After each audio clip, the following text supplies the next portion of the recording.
people are claiming to have seen an albino creature, far bigger than an average bear. Charlie, you are asleep for the evening. You are having a little bit of a rough dream. Hunger is welling up inside you, an almost insatiable bloodlust. Where did it go? What you see is big paw prints, and then immediately after, small paw prints. We got good news and bad news, folks, and we know when the next attack's gonna be. Bad news is, we got 3 days.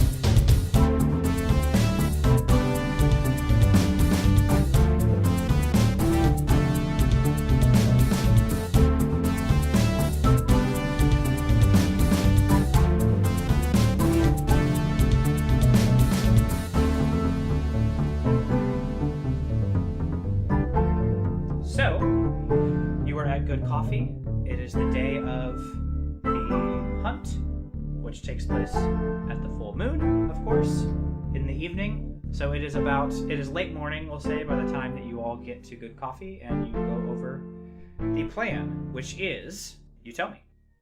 So the first thing Charlie would do was go over to the open door sign and just put it to close, see you, we're sorry, we'll see you later, kind of thing. And he pulls out the book, the native book, and tells everyone about the pygmy rabbit sort of thing. And I guess trying to find where in the park those would be found in dense areas, right? Yeah, typically in they hide just because they can hide and make their little homes. Right. And so I pull out the files that we stole and we cross-reference where the pygmy rabbits tend to chill out with where the attack sightings had been within that park, and try to find the best location that we could draw it out. So there's no specific markings of where different wildlife are found, but there is a sort of map of the park that corresponds to the one that you have and are operating on for the trails, and it has some markings where the attacks that the strange activity basically that they outlined happened. So our secret weapon is gonna be Mom's van, but she won't be able to drive that into the forest. So we're gonna have to draw it out into the central clearing, so that way she can hit it with the van. Well, if you'll remember, in the confusion that was caused by your gun range mishap, Alex sort of had to break apart his meditation, and there's no guarantee. In fact, Alex, you feel as though you don't quite have the big magic necessary to bless a van. Your blessing is probably only limited to one item at this point, and a handheld one at that. Probably not a van. That's fair. Ooh, okay. And y'all owe me. It is going to be my grenade. It is 100% going to be the grenade that is blessed. I mean, let's just canonically do it where you hand the grenade. Let's do this. All right, so as you're going over the plan, you agree to bless the hand grenade. Mm-hmm. And so give me a use magic roll.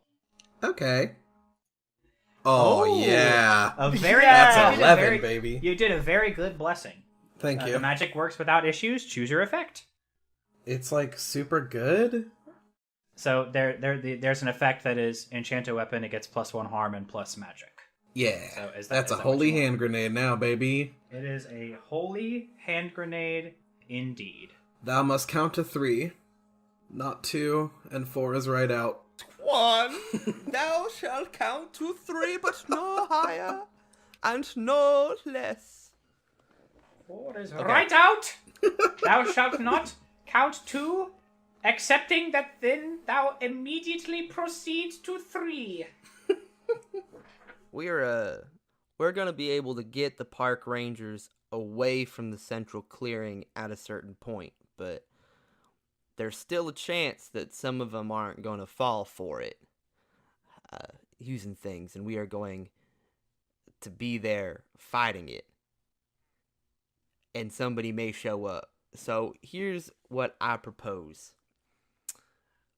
Charlie, you are going to stay as far away from this thing as humanly possible with your mother in the van at the back of the clearing, and you are going to leave everything to me and Alex. Whenever you mention Alex's name, they pull out their flaming sword and let out a battle cry. Yes. Because between the two of us, please put that away, Alex. Jesus Christ. You're gonna set all the sprinklers again. We'll save it for the fight, Alex. I shall smite thee, rabbits! Yes, we will, but not right now. Fair. So just as a bit of a counterpoint to that, in my premonition, the thing went after my mom. And those generally come true. So do you want me and Mom alone against that thing? I already lost control once, and I was just firing a gun. Okay, now listen. This is my point. Debbie has to be there, because otherwise, I'm not sure this thing is going to attack or not. Like, we gotta go with these stupid visions, and it's fucking stupid, but we gotta do it. She's gotta be there. Now, why don't we put her with the person that... What that means is that she will be safe in a car, and when they come to the car, that is where Alex and I will be to make sure it does not get to the car. While you and your mother are safely in the car, and you do not go outside of the car and attack the beast, because if you do, you might go crazy, and I love you to death, bud, but you may murder me on accident, and I am not into the thought of being murdered on accident. Okay. If somebody's going to murder me, it damn well be on purpose. I can make that happen for you, Mr. Hockey. Say no more. That is all I am saying. I mean, do you really think that just sitting in a car you're going to go crazy and kill your own mother? More than likely. Okay. What? Have you met Debbie? I mean, I get it, but... Well, maybe not kill Mom, but probably go crazy, and I don't know what I'm going to do then. All right, then stay home. Oh, boy. No, I can handle it. I'm not gonna let Mom go out there on her own if I can do something to change that. I just feel like maybe Alex should be in the car with her, seeing if it's gonna go after her. Why not put her with the thing that it's weak to? Like, if she's gonna be the bait, why not her be in it there with the car? If it's trying to get to the car, it's not in the car, right? It's not in the car. That's fair. You're not gonna attack the thing from inside the car.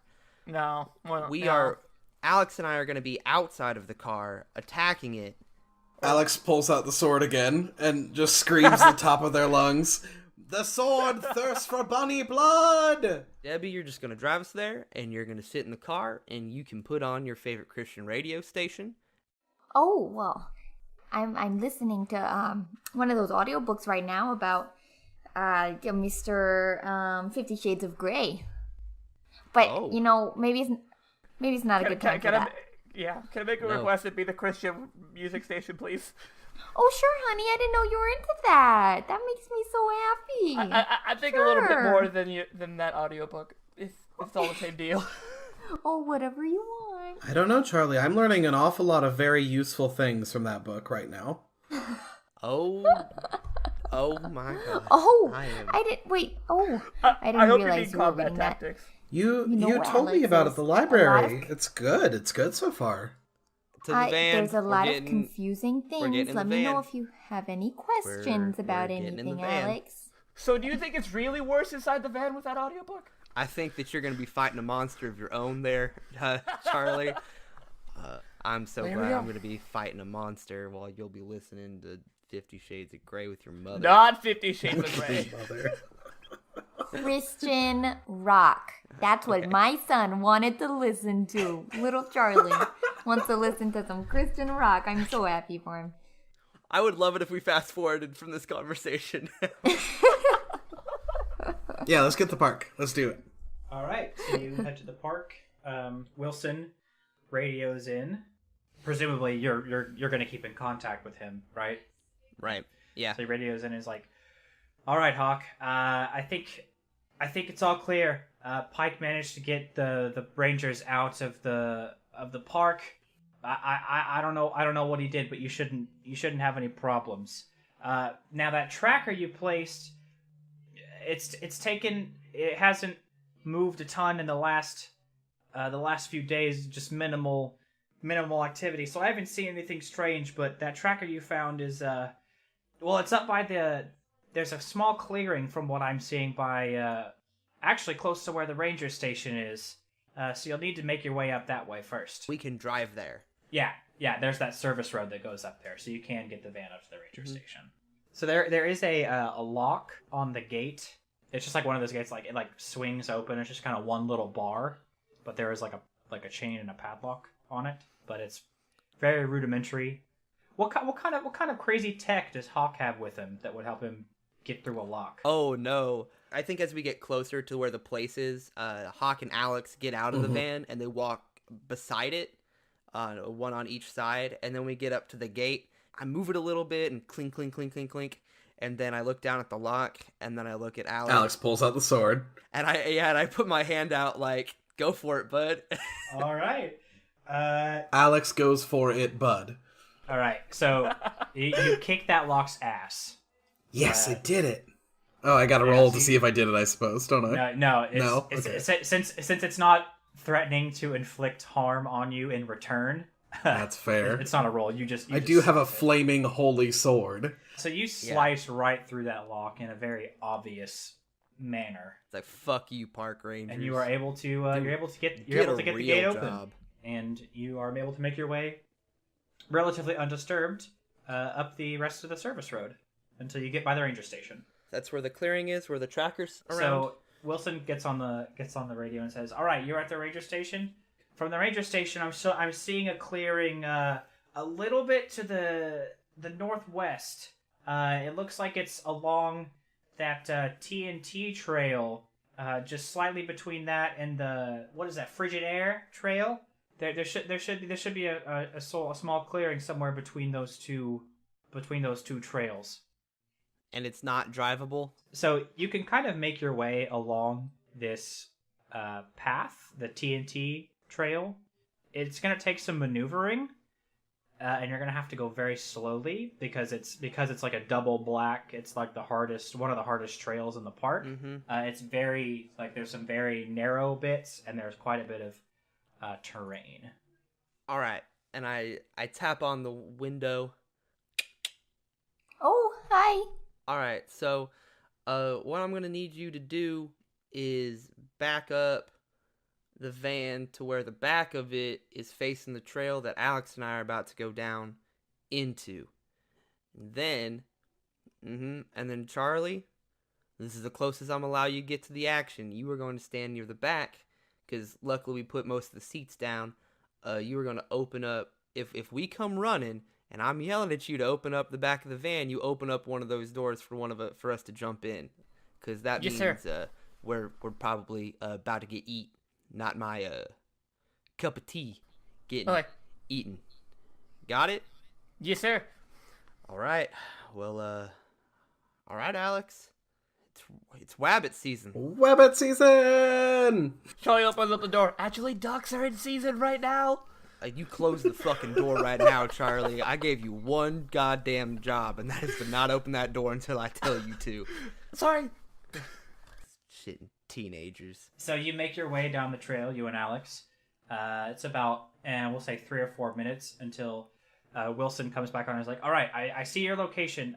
Just head a little bit north through the thicket, and you should reach a clearing. We do that. And you do that. So the light kind of beams through. The moonlight is coming through the trees. It's almost directly overhead now. So there's a little bit of maneuverable space once you get there, but you had to kind of get through quite a few trees to make it here. So romantic. For all intents and purposes, it seems relatively still. Until you give a real good listen to your surroundings, and there's nothing. Not even sounds of nature. Like, it is unnaturally quiet. Yeah, I cock the gun, and I nod at Alex. Swords out. All right. With those movements, you hear some rustling in the bushes ahead. I investigate. So how? Read a bad situation? Are you gonna read a bad situation? I don't know. Is it a bad situation yet? Because that's what I wanted to do. Like, I want to. Yeah, I would say there's a very things strong out. case for this being a bad situation. Okay, because I didn't know if it had to be like attacking me at this point. No, or this not. is like it is eerily quiet. Obviously, you know there's a threat of a monster attack. This is a bad situation, I would say. All right. Well, then I'm going to read a bad situation, and I'm going to use Tactical Genius, which means that when I read a bad situation, I roll plus cool rather than plus sharp. Okay. Okay. And I don't get +1 forward for any reason, so. Good Oh, morning. that's a 6 right Oh there. no, that's a 6! I get a +3 to cool, and I roll a 6. Ooh. Well, I get to mark experience. And you don't sense that there is any danger. You just decide that it's some animal kind of running through the area that got spooked by your weapon noises. So I look that direction real quick, and then I start slowly shifting my attention on other areas of the forest. And of course, right as that happens, I die. Yes, you're dead. It was fun playing with you. I'm gonna need you to exit the session. Thank you for. So with that, since you chalked that up, you kind of turn your back on that spot and you go to look somewhere else. So at that point, you hear some more rustling, and then it gets louder and louder, and then out from the bushes pops a rabbit. It looks very timid. It's just kind of looking around and almost hasn't noticed you. And one of the most striking things about this rabbit is that it's quite small, which you expecting like pygmy rabbits to be in the area. But the most striking thing about this rabbit is that it's completely white, and its eyes have a hint of almost like a red in them. Oh my gosh, I have a holy hand grenade and there's a rabbit trying to kill me, and I can't.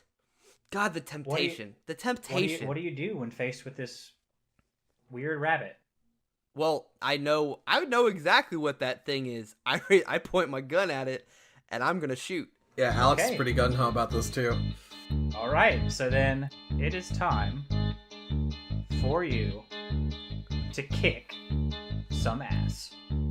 Do we flip a coin to see who attacks it first? I'm guessing since I have the You have a range gun, I weapon. figure you Yeah. probably get it first. Yeah. Oh, barely. It's got the outline around it. I thought it was a Yeah. failure, but it's just All a 7. right, It's a 7. so you and It's a so you 7. and whatever you're fighting inflict harm on each other. The amount of harm is based on the established dangers of the game, and you should use inflict harm on your weapon. I'm using my 9mm right now, which is 2 harm, close, loud. You steady your aim, and you are able to get a shot off of this rabbit.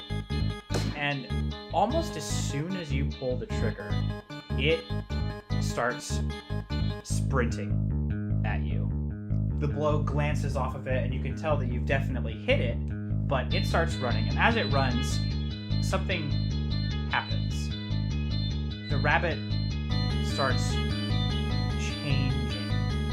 It gets larger and larger until eventually, as it swipes at you with its hand, almost just seconds after you shoot this gun, it is your height.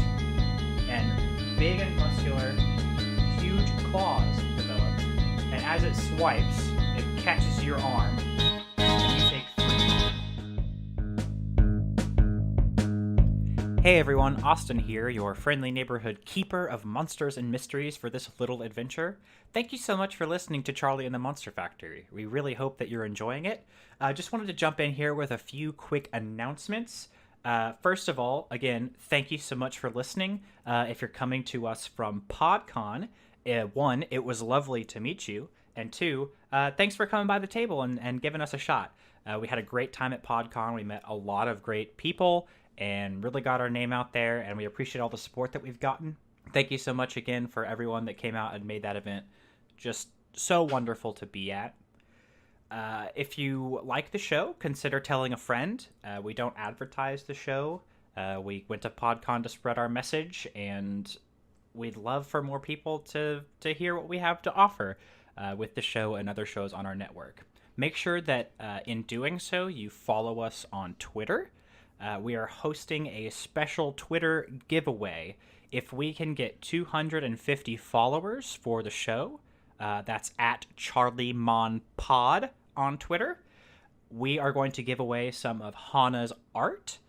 Hannah, as you know, plays the wonderful Debbie Deville and has a great portfolio of art that she's done for the podcast, and so we want to give some of that away. So if we can get to 250 followers, you'll have a chance to get some of that art if you follow us on Twitter.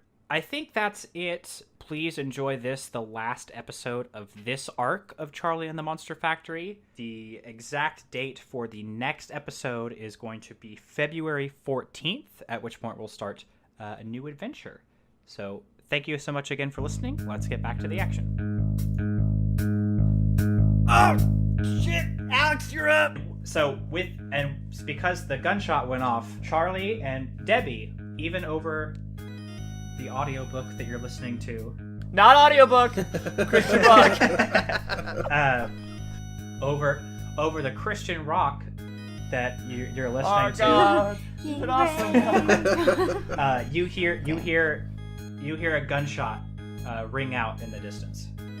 Oh, that was. Are they doing fireworks again? What do you think, Charlie? Or is that a gun? No, that's definitely Hawk. Okay. So let's keep our eyes peeled. I'll turn this off. And have to praise our Lord at a soft volume. I assume the were-rabbit ran past Alex to go swipe at Hawk. Yeah, I think that's a fair assessment. Then I'm just gonna turn around and try to stab her in the back. Stab it in the back. Kick some ass, dude. Yeah, I will. Ooh, a 10! Hell Nice. yes, So- Alex! On a 10+, you get to choose an extra effect. You gain the advantage, hit +1 forward, or give +1 forward to another hunter. You inflict terrible harm, +1 harm. You suffer less harm, -1 harm. Or you force them where you want them. I'll give a forward to Hawk. Okay. So Aw, thanks. in your good attack, you catch it by surprise. How much harm does your weapon do? That would be 3 harm, hand fire holy. This creature reels back as it turns around to face you, as you've definitively kicked its ass. Yeah. I think it's safe to say you've kicked its ass. It's dead. The end. Adventure over. We did it. And in doing so, you kind of draw attention from Hawk to give him an opening. So Hawk, you're aware that it's not focused on you anymore. It definitely wants to get to the source of the thing that really, really badly hurt it. And as it kind of turns around, in the same motion, it kind of goes for a backhand swipe, and you take 3 harm. 3 harm. So I've got 1 holy armor, so I only take 2 harm. With the swipe of that sword and really having it do damage, the rabbit is now reassessing its place here and realizes that it's probably a little outmatched, so it runs. And it doesn't dart back the way it came. It darts back the direction you came. Alex, get to Charlie and Debbie. Go, just poof. Alex is more concerned about Charlie staying safe, and you have a gun, so Alex just goes. And I'm already running after the rabbit down the trail, trying to kind of keep up with it. I don't know if that's an act under pressure, considering the trail's tough. Yeah, why don't you give me an act under pressure? Nice. 14. Wow. Okay. Damn. Dang. You do what you set out to do, and you make excellent timing. So you run so fast that you actually are able to keep the creature relatively in sight. It's dark and there's lots of trees and clearing, but you're able to very deftly navigate, and you have a very good lock on where this creature is heading, and it is heading back the direction of the van. But at least you're keeping on its tail. And somebody caught it all on video, and you're gonna go viral for the next parkour video. There you go.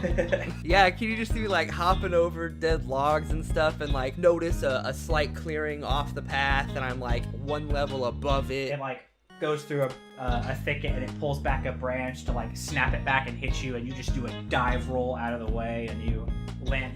I slide underneath it just like perfectly, and Exactly. So while you're chasing after it, keeping almost toe to toe with it, Alex, you poof back comfortably into the back seat of the van. It was a very good vanish, and you're back in the van. Huh. Our god is an awesome god. Huh. Oh, Alex.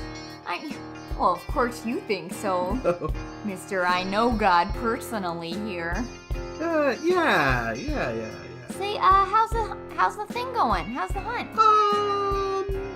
And Alex just kind of like keeps that note going as they open up the door and close the door behind. She's like looking out the window of the back of the van. And while you're making that noise, Charlie, your head begins to hurt.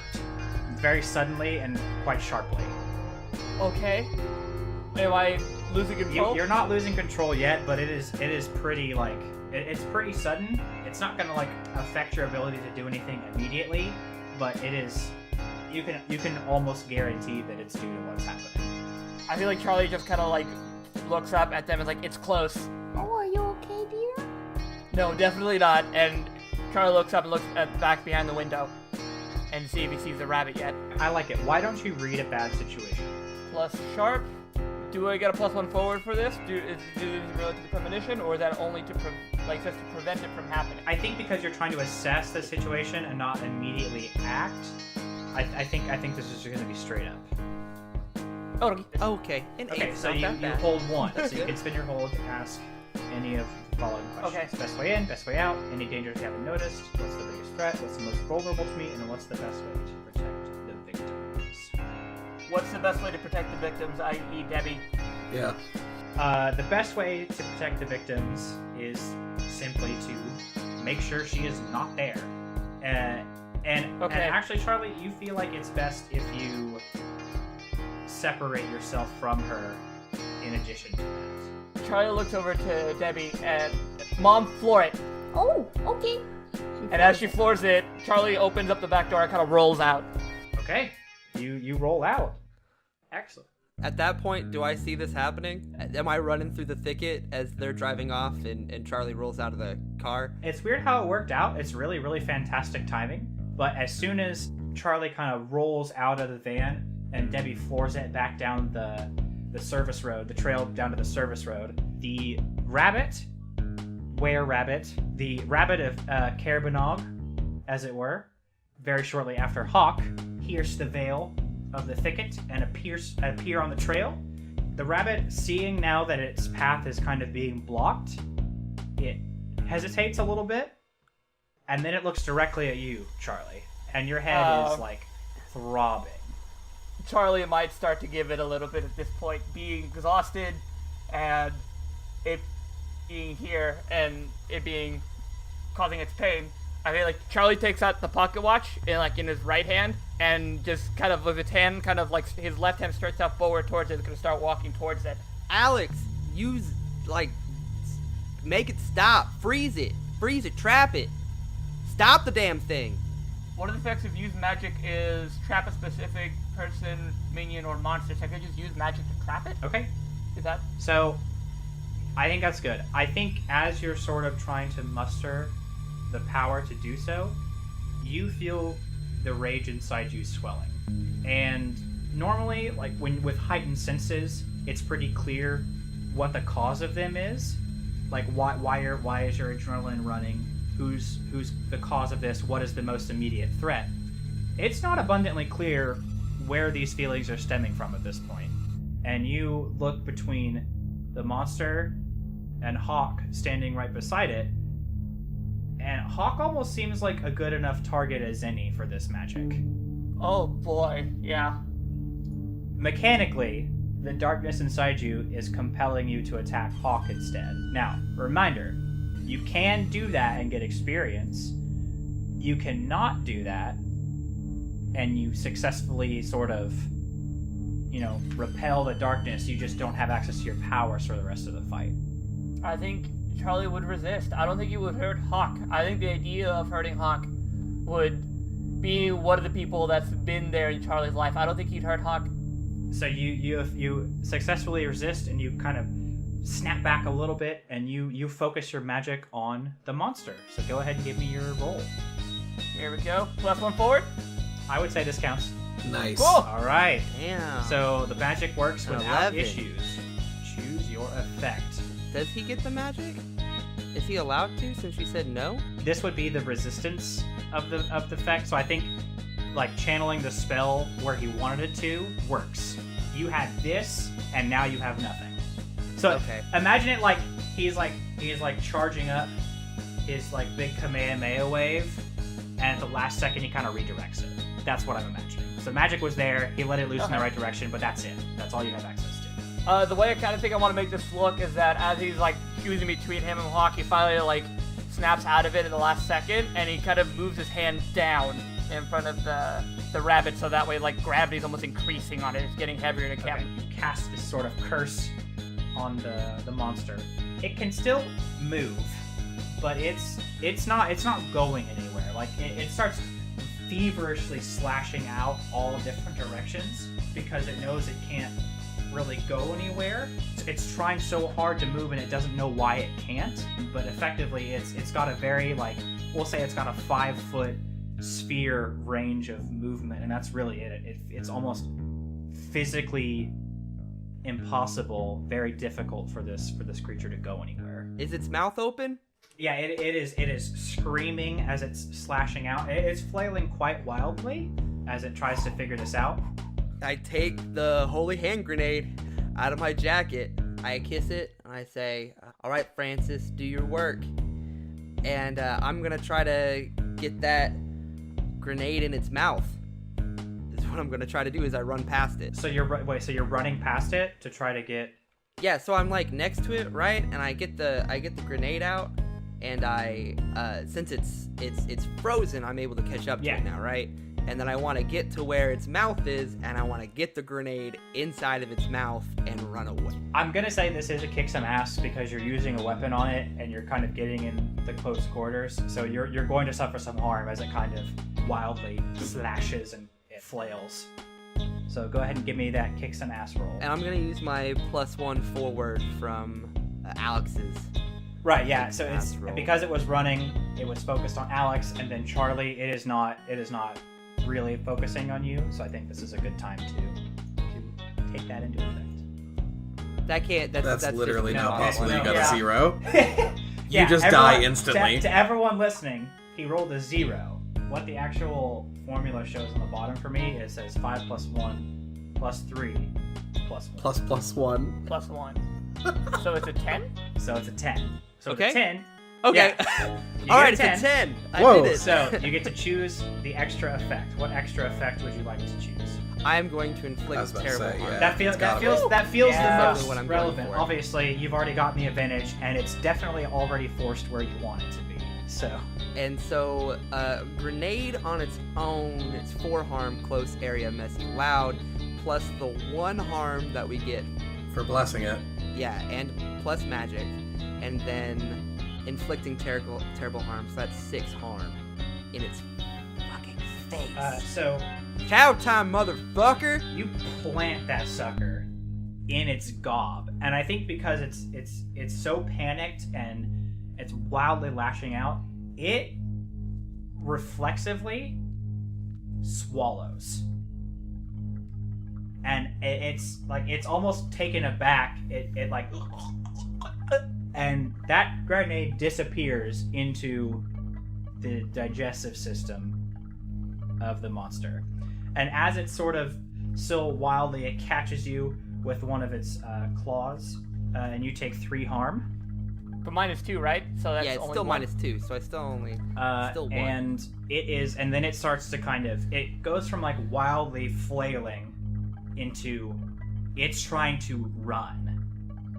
Like it's not attacking, it's not thrashing, it is physically trying to get away from, it doesn't know what, it just wants to be gone. And so the grenade has not gone off yet, but you surmise that you've got a little bit of time, but not much. So what do you want to do? I think I stand up and I sprint back to where Charlie and Alex are. I'm going to grab them both my automatic inclination is to, like, tackle them to the ground, right? A bomb's about to go off. I have to get them down. But what Alex does when I have a hold of both of them is up to him. Yeah, no, I mean, So I run in that direction, and I grab them both. Alex gonna do what Alex tries to do all the time and fly them to safety. Okay. Hawk, first I want you to act under pressure. Ooh, a 12. Nice. Okay, Damn. you sprint, you continue your just absolutely deft movement, and you get footing, you sprint towards them, and you almost in sort of a lunge, like make it to them in kind of you don't even break stride.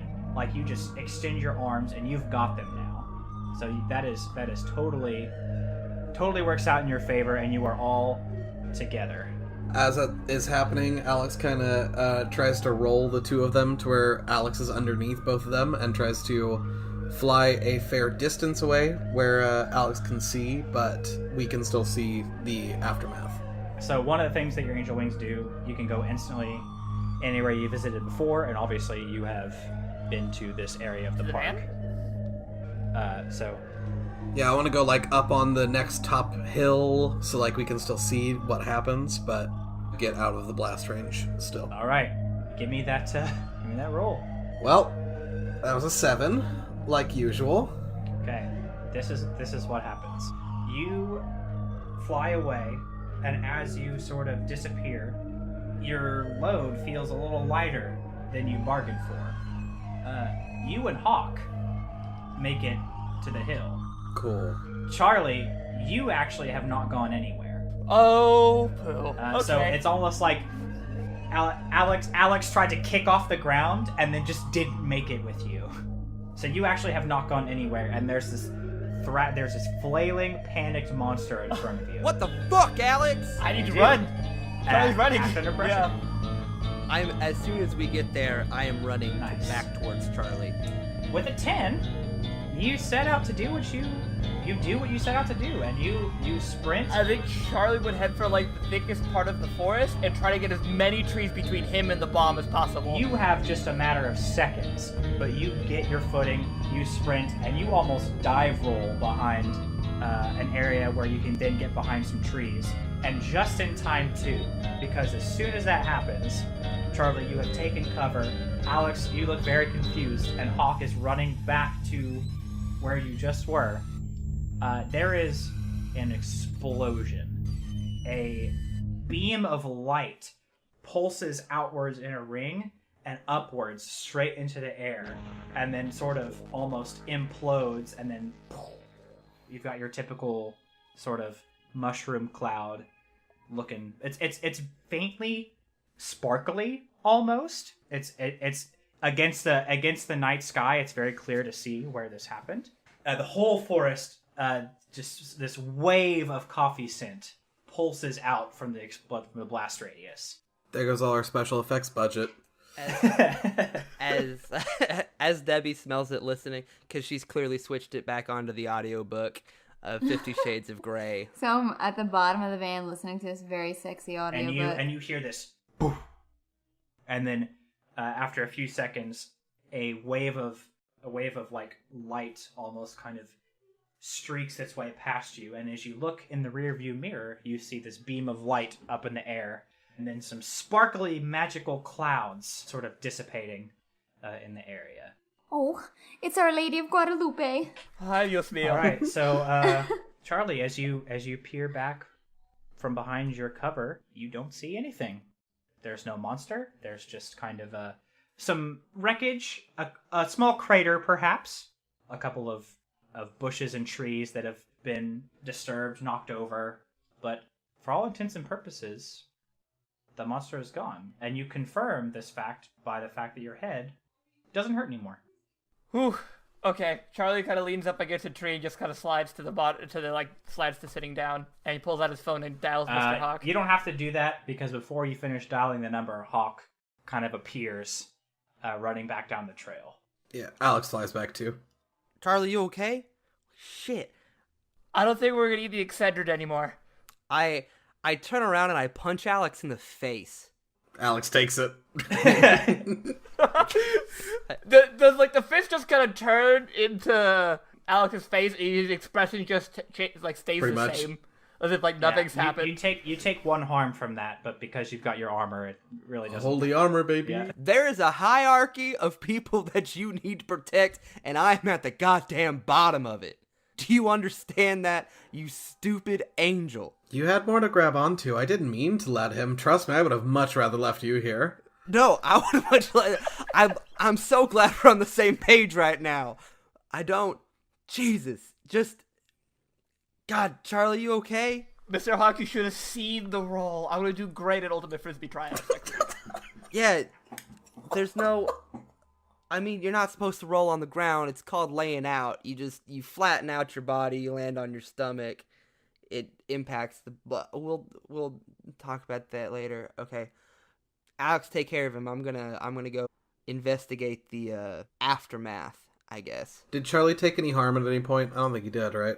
No, I was good. Okay.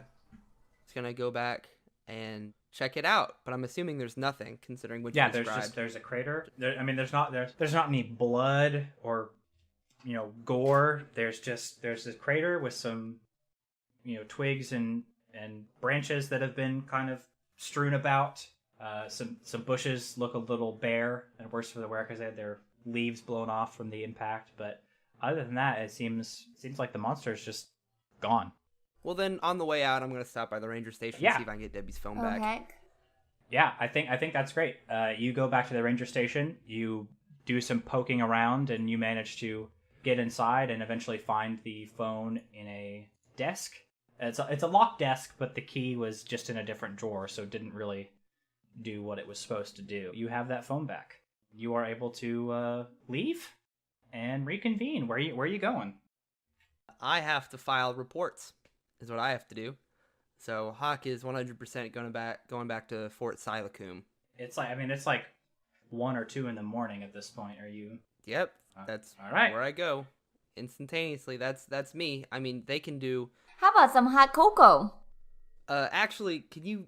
Oh God, hey Charlie. Yeah? Can you? I don't know if he's got any coffee grounds around here. Can you get me a cup of coffee to go Yes, before sir. I leave? Yeah, I know this is Alex's shop, and it's not all. Well, there's some in a flower pot that a flower is not growing in. Nope. Literal dirt. Literally dirt. No, that's where the coffee grounds actually are. Oh. Sorry, that was OC. I keep a stash for those late nights. I'll give you some of my stash. While he's doing that, I get Debbie to open up the phone that I got from her, because I'm going to keep the phone. She's got a new one, so it doesn't matter anyways. All right, Debbie, I'm going to keep this for a few days, and then I'll make sure that you get everything back on your new phone from this old phone, but I need to keep this for a little bit. See what the Rangers did with it and whatnot. Oh, that would Cool be with that? fantastic. Sure. All right, good. Here you go. Thanks, Charlie. Black, no room Appreciate for it. cream. Alex, thanks. I love you. And I walk out the door. You head back to the fort. The rest of you, are you sticking around? Or are you just gonna kind of disperse and call it a night? Oh no, Charlie's ready for bed. Charlie, you actually sleep the best you have in quite some time. Between the stress and then the nightmares and the premonitions, this is the best night of sleep you've had in a while, and you sleep the night just fine. So back at the fort, Hawk, you check in with Wilson, I presume. Do you? Yeah, I'm. Well, if he's still up there, which I'm assuming he is. It's like, oh, Hawk, hey, you cut out on the radar. I couldn't track. What happened? Well, we got it, as you can tell by the scratches in my suit and the blood and the fact that you're going to hear about an explosion in the woods on the news sometime soon. So, explosion? What happened? What was it? oh, I blew it up with a grenade. Just shoved the sucker right down its throat. It was awesome. You didn't. Oh God! Okay. It was literally the coolest thing I've ever done in my entire life, and I do doubt that I will ever do anything cooler than that. Well, you're right. That's pretty badass. Yeah, sorry. I know I blew up your tracker in the process, because, grenade and tracker was in the same stomach. Hey, that's okay. We'll do something. We'll get more. We'll be fine. Oh yeah, should I explain it to you? Because it was a huge fucking rabbit, and it. Sorry, it was a rabbit? It was a rabbit. Turns out it was a big rabbit, and it was. Oh man, it was cool. It was cool, but like terrifying. Well, I guess I'll wait to hear about your full report once you finish it. Do you have anything for me or? Yeah. I'm sorry, I forgot as Aubrey. Yeah, I got here's the phone that the park rangers had. I need you to just I don't know if you can figure out if they did like trace it back or if they gleaned any or if they stole anything off of it, copied any files, anything like that. If you can do that. He plugs the phone into his setup and he pulls up some stuff he's been working on. He says, I managed to get into the records of the phone. It doesn't look like any important calls were made. It seems like they tried to figure out who the phone belonged to and couldn't quite figure it out. You know, passcode and all. I think they just did the emergency dial. But so it doesn't look like any of the files have been accessed. So I think we can call that safe for now at least. But I'll do a full diagnostic on the phone now that I have it, and I'll make sure. All right. Sounds good. Hey, Hawk, you get some rest. You look pretty terrible. Yeah. Once again, please clean up the Mountain Dew and the Doritos bags, please. Hawk, I've been here all night, okay? I haven't had time. I've been helping I'm just letting you know, Pike's been kind of up our asses lately, and maybe appearances will do. I'll clean myself up and the blood and whatnot, but you do this, because he's probably going to be talking to us in the morning about all this. All right, well, see you tomorrow. Wilson click-clacks away and starts digging into the phone, and then we cut to a scene back at the ranger station. It is Ranger Dustin, the head of the Tacoma Parks Department, who works out of this park. He goes into the ranger station, and he is not happy with what he sees. He pokes around, notices things have been shifted, and immediately goes to the drawer and sees that the phone is gone. At which point he slams on the desk and angrily storms out, puts on his cap, takes his car, and he is driving down the path very angry. It is clear that he's on some sort of mission. Exactly what? Tune in next time on Dragon Ball Z.